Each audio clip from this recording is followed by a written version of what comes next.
What's up, world? It's your boy Drew. I'm here with Ace Marcello, Louisiana's finest, aka Sachi. And this guy I definitely wanted to interview. This was an interview that, as you saw in the promotion, we started with a little bit about finding investors and stuff like that. But I also really want to talk about production, sound, flow, because this is a guy that when you listen to his music, you can tell there's just enough originality that it sounds like the music I want to hear, but it's its own kind of thing where I'm like, you don't sound like everyone else in a generation that is filled with a lot of people that are just trying to sound the same. You do have tracks with autotune, but it doesn't sound like everybody else. You have flows, you have times in which I'm like, I can hear some Joey Badass in there, I can hear some Wayne in there. So I also wanted to talk a lot about just music making, and I think you'd be a really good voice for people on that as well. So you want to introduce, you know what I mean? Well, first, thank you for having me on this bitch. I've been following your channel, your YouTube page for at least a year and a half now, and so I've been watching you grow for a minute. And actually, one of your first videos I watched was a flow video, I think. It was way back. It was like a freestyling video, I think. And then I've been watching your stuff on networking and, you know, all kind of stuff. So I just wanted to let you know that, like, the stuff that you're doing is really appreciated. And they have a lot of people that watch what you do. And we really do appreciate you doing this for the independent artists. Because we need more help. We need more representation and people spending more time with us because, you know, this game is it's all about connections. It's hard out here for a pimp. Huh? Yeah, it really is. Because being an independent artist, you got to do a lot of shit on your own. If you don't have those connections with people, you know, a lot of times you're out of the loop you're spreading yourself thin, you know, having to figure out how you're going to come up with these original sounds and then figuring out how you're going to market it and get it all over the place. But we're going to get into that. Yeah. Well, let's start with how you said you've had investors and you have people that follow the Sachi movement. So why don't you tell me a little bit about how you built your team? Did they come to you, etc.? All right. So my team, I'm extremely blessed to have the people around me that I have around me, and they do an excellent job with everything that they do. I have financial investors. I have resource investors. I have groundwork people that, you know, they really get out there and move the stuff for me. And basically, I've been doing this since I was 14 years old. So people were paying attention to it a little bit, but it wasn't until I turned like 18 and I started really taking shit serious that people were like, all right, we actually like the music now. Because you go through the little period, like 14 to 18, you're trying to find yourself. And people are like, oh, that's cool, you rap, blah, blah, blah. But then once you get to a point where it's actually enjoyable for the listeners and the people around you, you know, they just jump on board a little bit more and they're like, okay, what can we get out of it? Now, I don't want to say that in a bad way because you have to understand when it comes to investors, nobody is doing anything for free. Like they want something. You just have to determine whether their motives are good or bad, right? Like people, if they invest the money, they want money in the back end, or they want some fame or a better opportunity, and I understand that. So the thing about my team is that we all have a common goal, and that was the biggest thing. It was like, I made sure the people that I brought on, I sat them down from the very get-go and told them, like, this is what I love to do. This is my life. I know you see it, like you feel the passion when I speak about it, you feel the passion when I rap. And that was the thing that it just made all of us closer. You know, just knowing that we all had a common dream and that we have an opportunity to take care of all of our families. That was the biggest thing. So we really are a family at this point.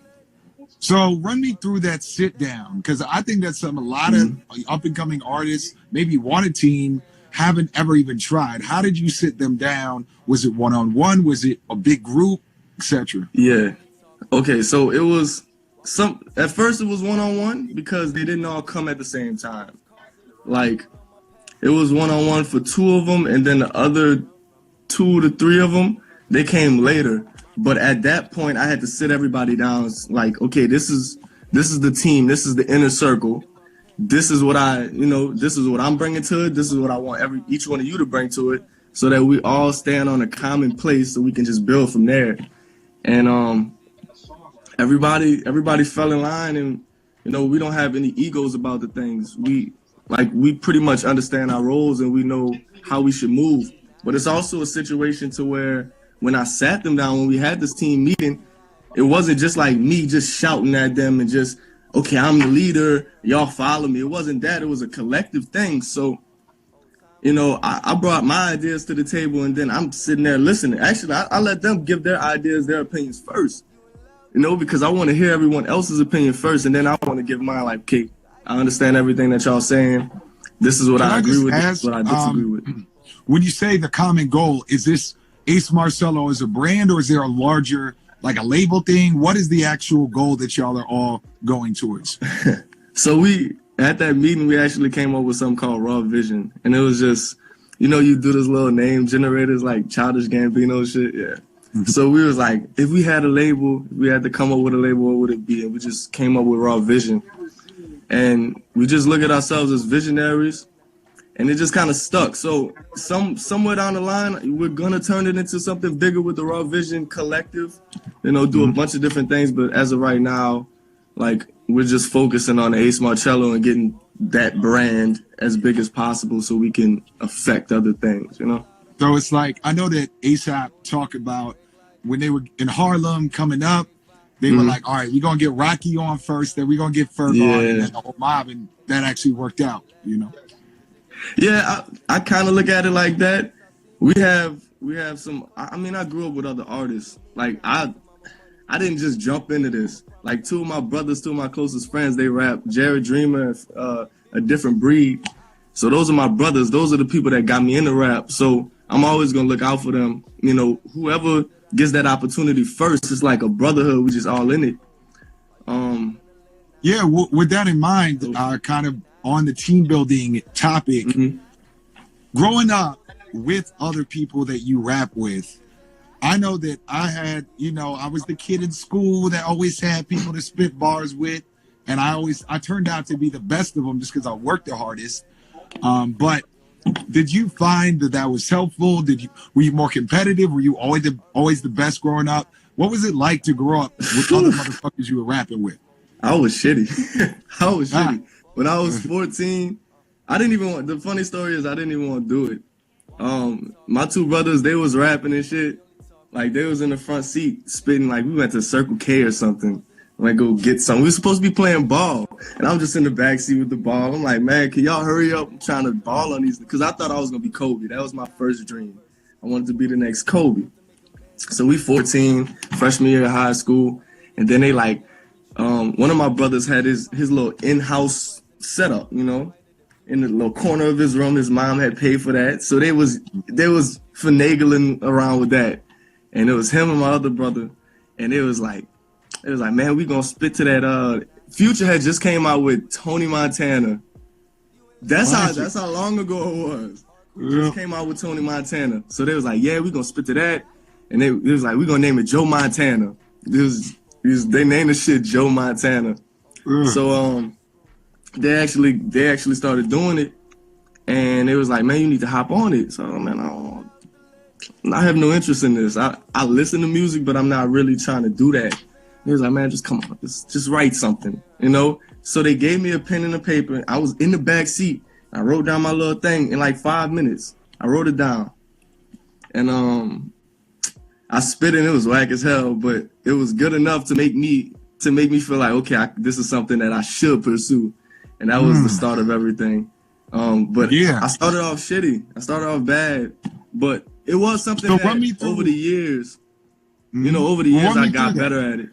Yeah, run me through that. I mean, it's not, people don't like to tell the truth about most of us who become so-called good rappers or whatever. We were terrible. Like you said it perfect, 14 to 18. You know, we probably all remember, any of us, like real rappers, that was like years in basements, like you said, at my homie's crib, in the corner, not even really knowing how to write. Like, one thing I noticed is some people, when they write, they like to have the beat on a loop. Me, I stop the beat. When I play the beat, then I stop it. And I play the beat, you know what I mean? I do that too, yeah. I feel you, trust me. So, like, run me through, Ace Marcello's from being that terrible Joe Montana verse up to like feeling like, okay, if I get it put into the studio, people are gonna enjoy it? Okay, from 14 to 18, it was a process of I wanted to be hella lyrical. Like J. Cole is my favorite artist. I just wanted to put out the most lyrical stuff possible. And I would notice that it was good and people were like, yeah, blah. You know, they fucked with certain people. But it didn't make me feel like I was getting anywhere really. And then I started listening to other artists. I started listening to people like Prince and Michael Jackson and Bob Marley and just a vast array of different artists from different genres. And I started grabbing stuff from each of these artists. And the more that I did that, the more I incorporated in myself. I was big on Kevin Gates too. So like a lot of people tell me I got a little bit of Gates in there. And it's just like from getting these influences, I started to find a sound that I really felt like made me happy. And I understand that this is a business and I don't want to be a broke rapper. So I'm like, you have to put your ego aside and be like, all right, I have to feed the consumers. First and foremost, if I don't have fans, if I don't have consumers, then I can't live the kind of lifestyle that I want to live. And that was the thing for me, was finding that balance between, okay, I'm happy with how I sound and what I'm doing, my progression, and I'm also making the listeners happy. And that's pretty much how it went, was just grabbing a bunch of influences. Yeah, it's funny that you say that, because one thing I wanted to talk about this interview was how your beat selection is really good. Like the Gold Star project, you had like, I was like, every beat on here is hot. Every beat here has a unique style. And then you just told me that you were listening to the Princes and the Bob Marleys. Do you think that that had an effect on your ability to choose beats? And did you see your beat selection grow in that 4-year period? Oh, definitely. Because from listening to, I guess from listening to them, I got an appreciation for like live instrumentation and just different sounds. Like, I mean, I come from the South, so you know, I grew up on Hot Boys and Manny Fresh beats and stuff. I have an appreciation for that too. But from listening to these different artists, you start hearing sounds and you're like, okay, that shit hot. Like something's different about this. And I feel like I could flow on this a little bit, you know? I would listen to certain Prince songs, certain Prince beats and Bob Marley stuff. And I'm like, I would just start flowing on top of the song. So I'm like, I know I can go along with these kind of beats too. And that shit just fascinated me. So I actually have 2 in-house producers at this point, to where the next project is just strictly us, strictly in-house beats. And that was the focus, was how do we have 808s, you know, that boom, that fucking thump from the South, but also have these lush sounds on top of it. And I feel like that's gonna be our niche. That's gonna be the thing that makes us different. You know? Yeah, I mean, I'm gonna just say in the middle interview, shout out to that Gold Star project, by the way. This shit's hot. Like, anybody's watching this, thank you. You know, that's something you want to take some time with, because as we just mentioned, it's hella musical and hella lyrical. Which, let's talk a little bit about that as well. You're from the South. You grew up having all that bounce. People's complain about the South. There's always the fucking lyrical shit, blah, blah, blah. We can get into that later on. But you're a guy that's found a way to get bounce plus lyrics. How do you go about choosing how deep to get lyrically on a beat, and how to still maintain the flavor? That's a great question. My writing process is kind of crazy, because I usually write from the beat first. So the beat is like the catalyst for me. So, I mean, sometimes I'll just write stuff down and then try to match it to a beat, but usually it's just the beat is the catalyst, and however I feel from the beat, that's just what I go with. So certain times, if I know this beat is more hit, you know, more of a hit song, I'll kind of structure it to where like it's more repetitive, that kind of stuff. And then other times when I feel like it's something that I could really let loose on, and when it touches me emotionally, then I take it a little bit deeper with the lyricism. But from the jump, I don't really be like, okay, this is going to be a lyrical song, this is going to be a hit. It's just like wherever it takes me, that's where I go with it, you know? And as far as the lyricism comes, that's from the influences, huh? Do you rewrite like bars, courses, things of that nature? Not too often. I don't. Sometimes I'll let it sit for a while and then come back. but I don't really like. I can't remember the last time I actually rewrote a whole song, so I just let that shit flow. Yeah. Are there any beats that I don't want to say scare you away, but beats that you're like, that is not either hot or that's not for me? Things like that. Most definitely. I know my niche. Like, I know the thing. This is the thing. If I hear the beat and in the first 5 to 10 seconds I get a vibe from it and I start mumbling like Jay-Z used to say, you know how you start mumbling? That's how I know I can. If I don't have it off top, I'm gonna sit with it for a while until I get it, because I got the flow. I know how I want to attack it. But if I don't get a vibe from it, I just go on to the next one. I'm not gonna waste time on it. Okay, like that's why I really feel like it's about the music for me. Like, I wouldn't do a feature with somebody strictly for money, because if I don't feel it, I don't feel it. I'm not gonna put out no mediocre stuff, you know. Kind of mixing these 2 points together. We talked about your team building and your musical decisions.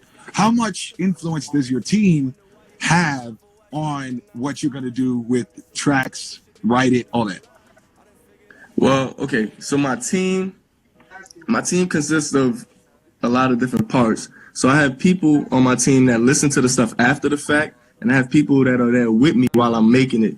The people that are there with me while I'm making it, they're making the beats. You know, they're in there while I'm doing melodies and stuff. They're in there saying, okay, I don't like that. You know, like, that's not hot, or like, how about you try this melody? And then we just sit down and I try to do it, and if it's hot, it's hot. So they have some say to it, but as far as the words, I've never had anybody like write words for me or nothing like that. It's usually like they have a say with the beat and the pace of the song, I guess. Like, my team likes when I spit fast and spit that hot shit. You know, they don't really like to hear the stuff for the women. You feel me? So I still do that because, you know, you need to feed the women, because then the niggas follow. So obviously I do what I got to do. But so that's the people on my inner, you know, that are directly affected. I mean, directly involved with the song making process. The people on the outside, they listen to it after the fact and they let me know, okay, like, this is hot, I think you should push this one, or yeah, this is good, but this is like a filler track. So that's pretty much how that goes. Have you ever had any like I want to say like tense moments in those processes, and how do y'all handle that? Yeah, that was actually a point I wrote down. It's like, you have to have people that are emotionally attached to it. So you don't want investors with you that don't really care about what you're doing, don't care about the moves that you're making. So we all emotionally attached to it, and we all men. So it's a lot of testosterone in the building. Sometimes we be like, man, I don't like that shit. Like, no, I don't like that idea. And then they get offended. But at the end of the day, we never let each other go home feeling like we don't like each other. It's not like that. It's just like, they understand I'm the artist and I take it very seriously. So I'm gonna have my opinion on it. I'm definitely gonna listen to your opinion, but at the end of the day, if I feel like that's not a good look for my artistry and my legacy, I'm not gonna go with it. You feel me? So it has been times, but it's never been nothing serious to where we throwing fists or nothing. We ain't doing all that.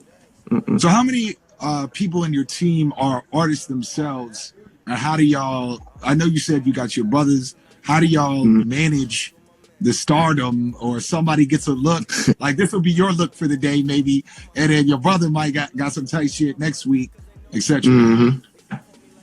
Well, I have 2 artists that are always around me, and I make connections with other local artists and stuff. So we kind of got like a little pipeline going, right? And we just all support each other's stuff, because that's the one thing, being from LaPlace, it's called the parish. And in the parish, people don't support people. That's just a fact of life. Like, even in New Orleans, people don't really support their artists. There's a lot of beef going on. So we make sure we establish the pipeline to support each other.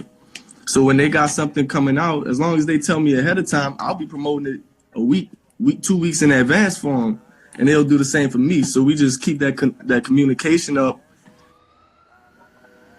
Everybody has stuff to promote. We all doing this, kind of like how TDE does with their whole, yeah. So that's how we try to do it. Yeah, kind of related to LaPlace. It is. So that's, would we call it a suburb, or what would we call that? Like, you know, I mean, I've been out to Louisiana. I got Creole godparents actually. Word. But because I wanted to ask, like, you're not from technically the big city, right? And I see a Nuh-uh. lot of artists, they come in and they're frustrated because they're like, I can't get on in my city, or concerns like you said about people are down with me, there's not a lot of love. How do you manage not being necessarily from straight up NO and that relationship? Well, LaPlace is kind of like a suburb, but every place got hoods. So it's a mixture of suburb and hood. So you get everything.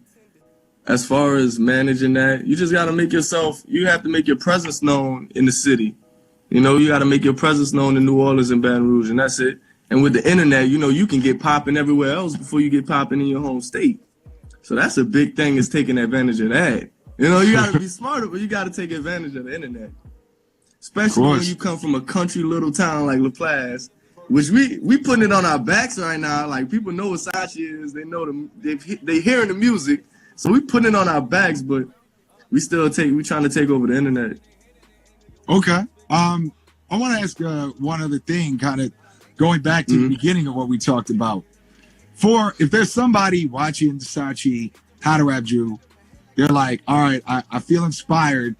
You know what I mean? I think I really want to start building my team. I want to get investors. Can you give me 3 tips that you would have, Sachi's 3 tips to building a team starting in the next, let's say, spring 2018? Okay, so 3 little practical things they could do. First things first, as far as building a team, you have to specify exactly what your needs your needs are as a team. If you feel like you can handle the music side of it and the market side of it, and get people that can financially back you, get people that have certain connections to kind of push things in different directions, get people that can find managers for you. You have to figure out exactly how far you want to go with this. That's the first thing.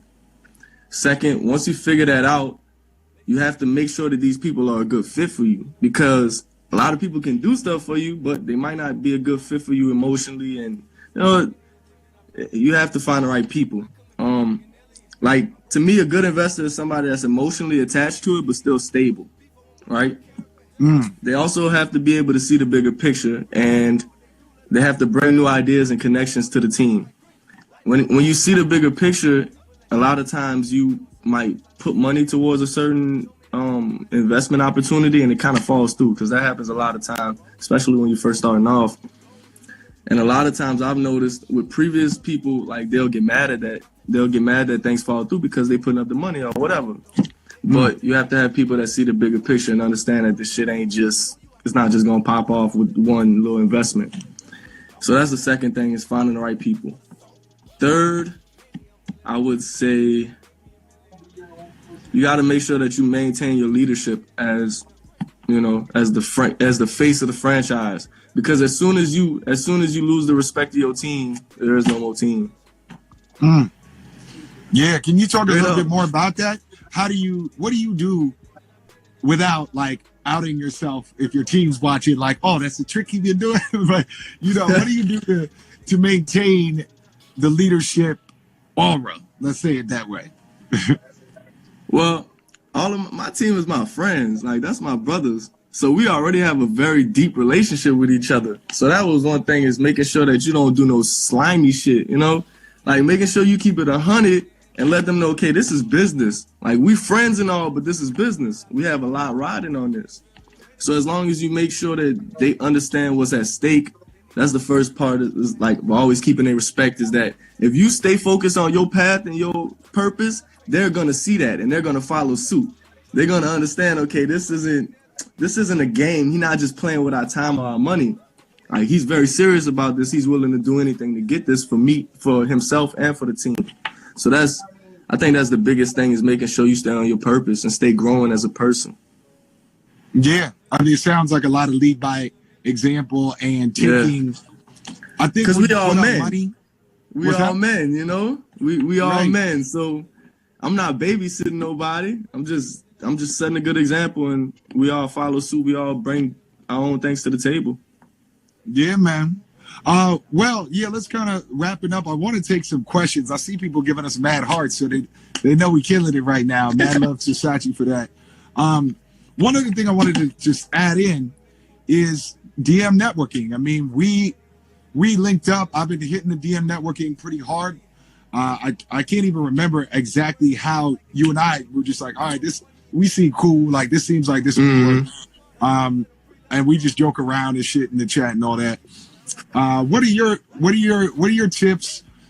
Basic beginner stuff for getting into the DM networking and whatnot. First tip: watch How to Rap Drew videos. Nigga gonna tell you how to do it. I'll be following your stuff, bro. Like you have to make yourself like you have to really want to see these people do well and have to have a genuine interest in what they're doing. And for me, following your videos and seeing your growth, I was already genuinely, invested in what you do because you've helped me along the lines. So that's the first thing. If you come in as somebody from like, how can I just take from this person and not gain, and not give back to them, you're going to lose because people can sniff that out. So you have to, it has to be a win-win situation.